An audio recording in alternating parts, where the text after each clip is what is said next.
Bismillahirrahmanirrahim. Assalamualaikum warahmatullahi wabarakatuh. Alhamdulillah, wassalatu wassalamu ala Rasulillah wa ala alihi wa ashabihi wa man walah.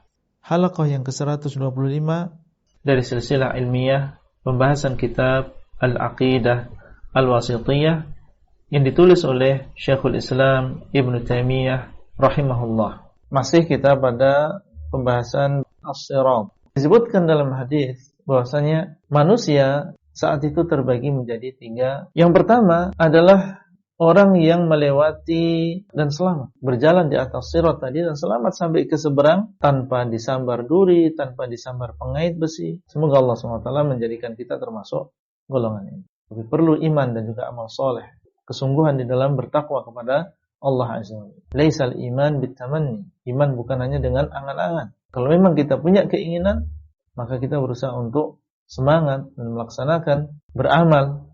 Kemudian golongan yang kedua, mereka yang selamat melewati neraka, akan tetapi mereka terkoyak badannya. Terkoyak, tapi tidak sampai jatuh ke dalam neraka. Ya, dengan sambaran-sambaran besi tadi dan juga duri tadi. Terkoyak badannya, dan tentunya ini adalah perkara yang mengerikan juga. Seorang berada di atas jembatan demikian kemudian tersambar meskipun tidak sampai jatuh, tapi perkara yang mengerikan. Dan ada di antara mereka yang tersambar dan tertolak, artinya terjatuh ke dalam jahanam. Ini 3 golongan yang disebutkan oleh Nabi SAW di dalam hadisnya. Di dalam sebuah hadis, Nabi SAW menyebutkan, "Fa'akunu awwala man yujiz." Akulah yang pertama kali melewati jembatan as-sirat. Allah SWT memberikan keutamaan kepada Rasulullah SAW dan beliaulah yang pertama kali melewati jembatan as-sirat. Wa du'a'ur rusuli yawma idzin Allahumma sallim sallim. Dan doa para rasul di hari tersebut mereka mengatakan, ya Allah selamatkan selamat. Karena memang keadaan yang sangat menakutkan dan sangat mengerikan. Para rasul alaihi wasallam sampai mereka berdoa, ya Allah selamatkan selamatkan. Wa bihi kalali mithlu syauqis sa'dan. Dan di dalamnya ada kalalib, ya pengait-pengait besi seperti duri sa'dan. Ama ra'aitum syauqa as-sa'dan?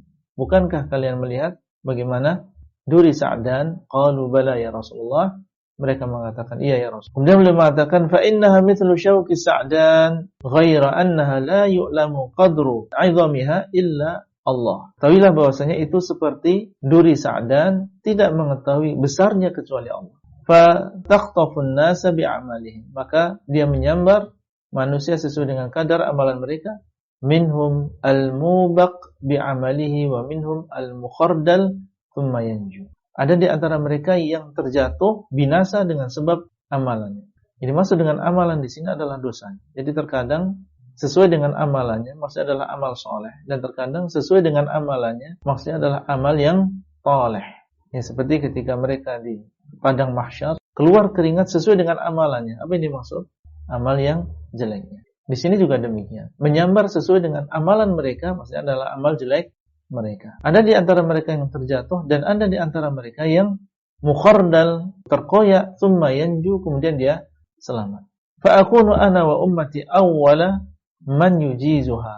Ini dalam hadis yang lain. Jadilah aku dan umatku orang yang pertama kali melewatinya. Wala yatakallamu yawma idzin illa ar-rusul. Tidak berbicara di hari tersebut kecuali para rasul.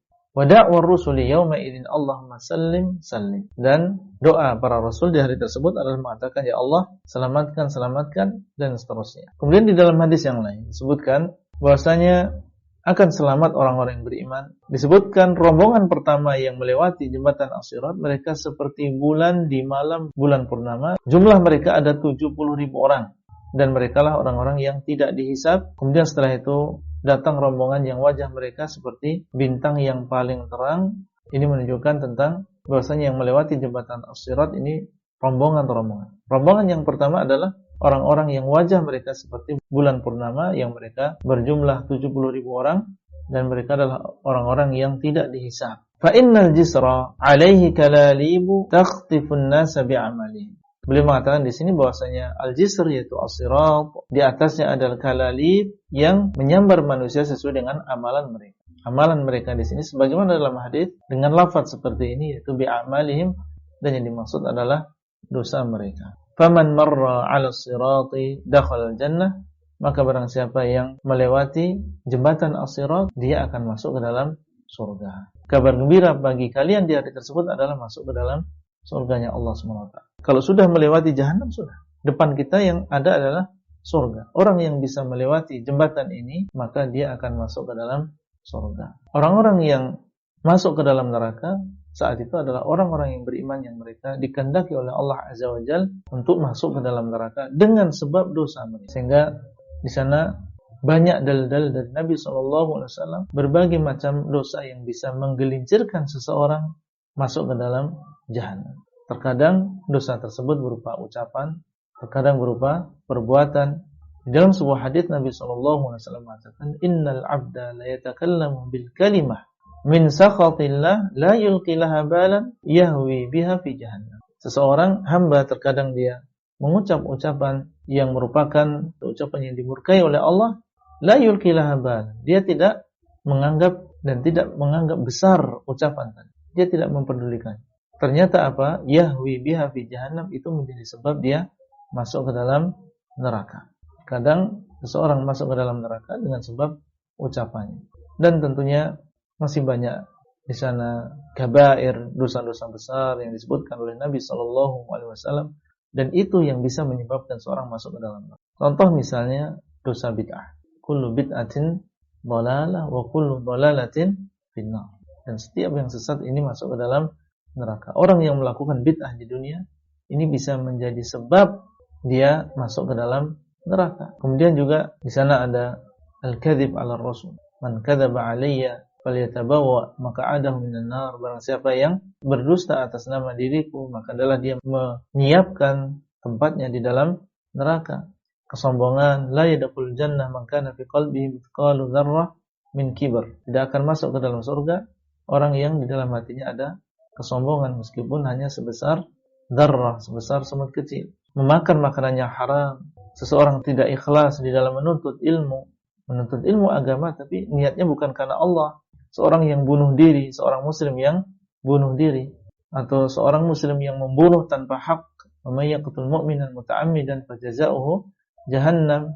Memakan riba, demikian pula bisa menjadi sebab seseorang masuk ke dalam jahannam. Orang yang menggambar makhluk hidup, asyaddun nasi 'adzaban yaumil qiyamah al-musawwirun. Orang yang paling dahsyat azabnya di hari kiamat adalah orang yang menggambar, itu menggambar makhluk hidup. Wanita-wanita yang berpakaian tapi mereka telanjang, muslimah, beriman kepada Allah tapi dia tidak menjaga hijabnya, membuka auratnya.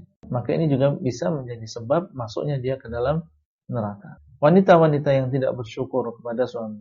Nabi SAW mengatakan, "Uritun nara fa idza aktsaru ahliha an-nisa yakfurun." Aku ditunjukkan tentang neraka, maka tiba-tiba aku melihat bahwasanya sebagian besar penduduknya adalah dari kalangan wanita. Jadi kalau dibandingkan antara laki-laki dan wanita, penduduk neraka yang paling banyak adalah wanita. Dan ternyata sebabnya adalah yakfurna, yaitu mereka mengingkari kebaikan suaminya, perbuatan baik yang dilakukan oleh suaminya kepadanya. Lau ahsanta ila ihdahunna dahra thumma ra'at minka syai'an qalat ma ra'aitu minka khairan qat. Seandainya salah seorang di antara kalian sudah berbuat baik kepada wanita tadi dalam waktu yang lama, kemudian suatu saat dia melihat kejelekanmu, dia akan mengatakan, aku tidak melihat kebaikan pada dirimu sedikit pun. Ini namanya mengingkari kebaikan. Ini juga ternyata menjadi sebab masuknya seorang wanita ke dalam neraka. Kemudian juga durhaka kepada orang tua, dayuth, seorang yang menipu bawahannya, menipu rakyatnya. Ini semua adalah menjadi sebab seseorang masuk ke dalam nerakanya Allah Azza wa Jalla. Kita berlindung kepada Allah SWT dari jahannam dan seluruh amalan yang mendekatkan kepada jahannam. Bertakwa kepada Allah sesuai kemampuan kita, bertakwa kepada Allah dimanapun kita berada, dan seandainya di sana ada dosa, maka segera seseorang mengikuti perbuatan dosa tadi dengan kebaikan, dengan bertobat, dengan beristighfar, dengan beramal soleh, ya, sehingga Allah SWT hapuskan dosa tadi dan tidak menjadi sebab masuknya seseorang ke dalam neraka jahannam. Karena kalau kita beristighfar dan bertobat kepada Allah dengan tobat yang nasuha, dan tobat tersebut diterima oleh Allah Azza wa Jalla, maka dihapuskan dosa tadi, sehingga tidak ada musibah dengan sebab dosa tadi di dunia, dan juga tidak ada azab dengan sebab dosa tadi di akhirat.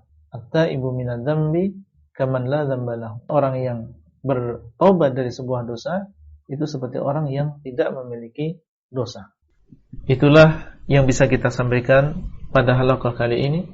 Semoga bermanfaat dan sampai bertemu kembali pada halaqah selanjutnya.